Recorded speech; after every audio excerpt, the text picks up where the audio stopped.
Tanjiro is amazing, and I know you think that I'm talking about the Tanjiro that literally got dipped into the Infinity Castle a few months ago, but I'm not. I'm talking about someone even better. I'm talking about a Tanjiro who was a prodigy from the very start of the series, much like Yoriichi. This would literally flip the series on its head and give us the best story so far. And also, this would be more of a reasoning and hypotheses episode. So bear that in mind as well. Let's begin. The life of Tanjiro would be like a mirror to that of Yoriichi. Well, in terms of strength at least. And one major change that would occur due to his prodigious nature is that Tanjiro would be born with a mark on his forehead, making him the third person ever to be born with a Demon Slayer mark. Now, I'm making this assumption because there's literally no other way Tanjiro could be a prodigy. I mean, the only other two prodigies alive are Muichiro, who's literally a descendant of the brother of the first breath user, 𝐏𝐫𝐨, whose strength is kind of a result of a trade due to the cards life dealt him that took away his eyes but gave him a ton of untapped strength. And finally, Mitsuri, who's a result of some kind of muscular abnormality that made her muscle density extremely high. So comparing Tanjiro to them seems to be the only logical way that Tanjiro gets a power buff, making him a prodigy. And another factor that I considered was that it looks hella cool.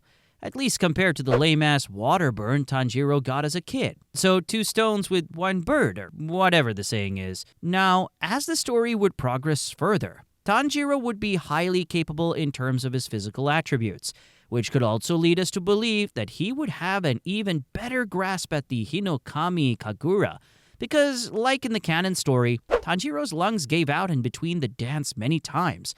But with his prodigious status intact, this won't be a problem. Muzan would, however, moonwalk over the dead bodies of Tanjiro's family, leaving him with a desolate home and a demonic sister. Now, for those of you commenting that this sister is demonic even without Muzan's blood, well, buddy, that's a you problem. But in any case, the main divergence of the story would start from the moment Giyu enters the fray. Now, a prodigy under duress, combined with a seasoned Ashira, and the threat of him offering Nezuko would make for a very bad combination. Now, much like how Yoriichi displayed his feat of strength by absolutely annihilating the swordsman who spared him, Tanjiro, instead of throwing the axe this time around, is actually going to use it to duel Giyu. Now, I'm actually a sane person, and I do admit that some parts of my heart want Tanjiro to absolutely annihilate Giyu, but spare his life. The logical parts of my brain know that the outcome would be mild. At the end, Giyu might take a few hits from Tanjiro, but will come out unscathed and witness Nezuko protecting Tanjiro, which would lead him to send the siblings to Urokodaki. I'm letting Giyu come out unscathed due to the fact that when Yoriichi battled the unnamed swordsman, he was bound to beat him, even through a small margin. But Giyu is literally the top 5, or at least in the top 10, and beating him would make Tanjiro even stronger than Yoriichi, which cannot be the case in any way. The journey to Mount Sagiri would give Tanjiro enough time to interpret that the Hinokami Kagura was actually very similar to the moves Giyu was using, mainly the 7th forms of both the breathing techniques, which are stabbing attacks, sunflower thrust of the Hinokami Kagura, and the drop ripple thrust of water breathing. Thus, as soon as Tanjiro comes under Urokodaki's wing, he'll learn all the forms of water breathing in days, and use all the knowledge gained from Urokodaki to transition into the Hinokami Kagura, because even without ever knowing what his father was doing, Tanjiro picked up on it by watching it over the years. And not to forget, Hinokami Kagura is actually the better and likely more stable breathing technique compared to the breath of water. Now, in the canon series, it took Tanjiro 2 years to complete the training, but he'll step in the final selection pretty early this time around. And one thing we all have to keep in mind is that the other members of the Kamaboko squad are still 2 years away from taking part in the final selection. In any case, Tanjiro is right now at least a Tsuchinoro level Slayer. And for context, this is 1 level higher than Murata and equal to that of Season 2 to Kanao. And considering he started with Tsuchinodo, which is 5th from the bottom, it won't take him much to reach level 10. That is the Kinoe rank. Also, the Hashiras will have to stock up Mount Fujikasane with demons, as Tanjiro's going to pull a Sapido 2.0 and wipe the whole mountain clean. Well, it would also mean that some undeserving Slayer will pass the exam as well, just like Gyu passed in his final selection. In the next important step, one that almost everyone forgets, and which is also like an unnecessary addition to the whole story, the selection of the ore. Tanjiro might choose a different one. And if we go by the theory, a Slayer chooses an ore that's mostly suited to his needs. Back in the canon story, Tanjiro was following the more flexible breathing taught to him by Urokodaki. However, this time around, he might choose a different ore. And my bet is on the one that Gyome chose for himself, that even Kokushibo was unable to cut through. The sword from that ore would most certainly be a good fit for Tanjiro. Plus, the story is taking Tanjiro more in a lone wolf kind of direction. So an unbreakable sword would mean fewer trips to the swordsmith village and fewer interactions with Haganezuka. Also, there might also be a possibility that Tanjiro selecting one of the rarest ores would result in him getting his sword made by Lord Techin himself. However, another insane twist will befall the story when Tanjiro reaches back at Mount Sagiri. You see, in the original story, Nezuka slept throughout Tanjiro's training. So, given she'll still sleep for over 2 more years, Tanjiro will have to go forward with his journey alone. Now, what do we have so far? An overpowered Tanjiro, but not too overpowered, as he lacks experience as a slayer and needs much time to experiment with the Hinokami Kagura, an almost empty Mount Fujikasane, and an almost baffled Kagaya. Now, focusing on the Kagaya part, there is no way in hell that the Matsuemono, the Kasugai-ro that has been assigned to Tanjiro, will not notice the big-ass demon slayer mark on his forehead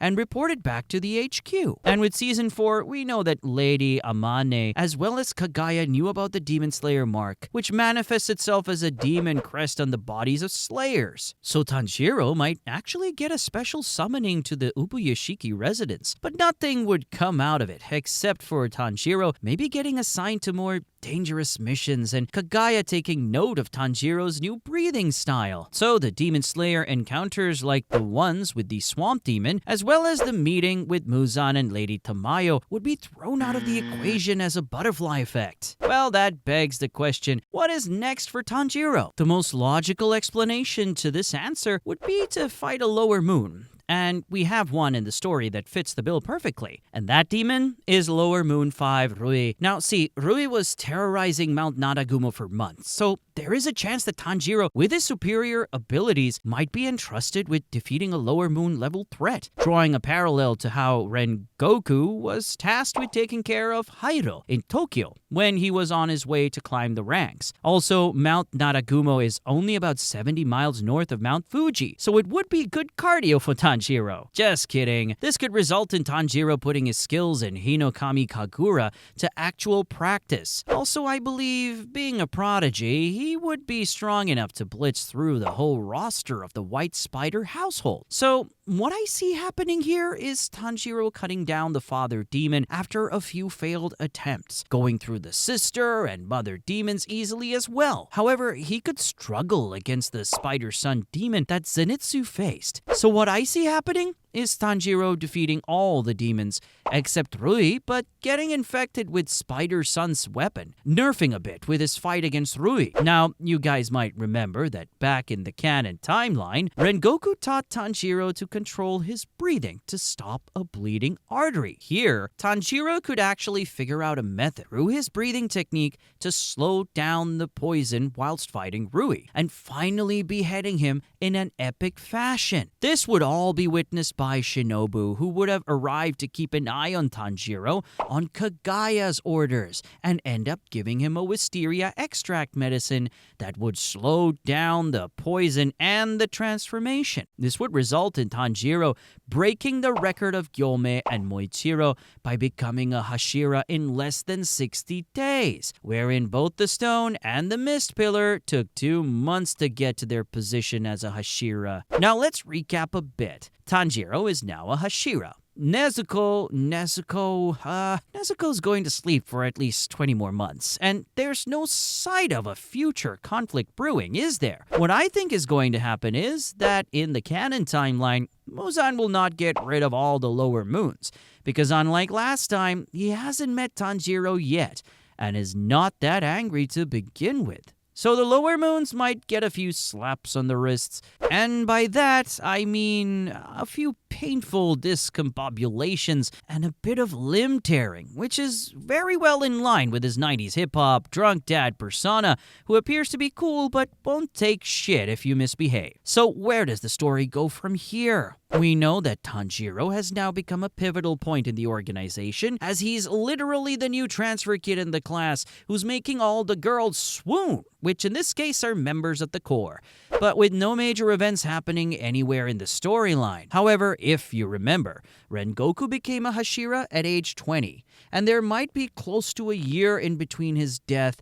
and him joining the Pillars. So that means at the time Tanjiro became a Hashira, there were only 5 Hashiras, namely 𝐏𝐫𝐸, Sanemi, Shinobu, and an absent Shinjuro. Also, we don't know the exact timeline, but Kanai died when Shinobu was 14, and here she's about 16, so this could be happening around the time Kanai got killed by Doma. So this could result in the next twist in the story. Instead of chasing around the other small fried demons, Shinobu, filled with vengeance, could seek out Tanjiro's help in chasing down Doma and the Eternal Paradise Cult, with the first Upper Moon fatality not being Gyotaro and Daki but rather Doma. This would also relieve the misconceptions about Doma not being able to regenerate his head like the top 3 demons. Now, we've actually dived very deep into unknown territory, where Mitsuri, Rengoku, and Moichiro are still yet to be named Hashira.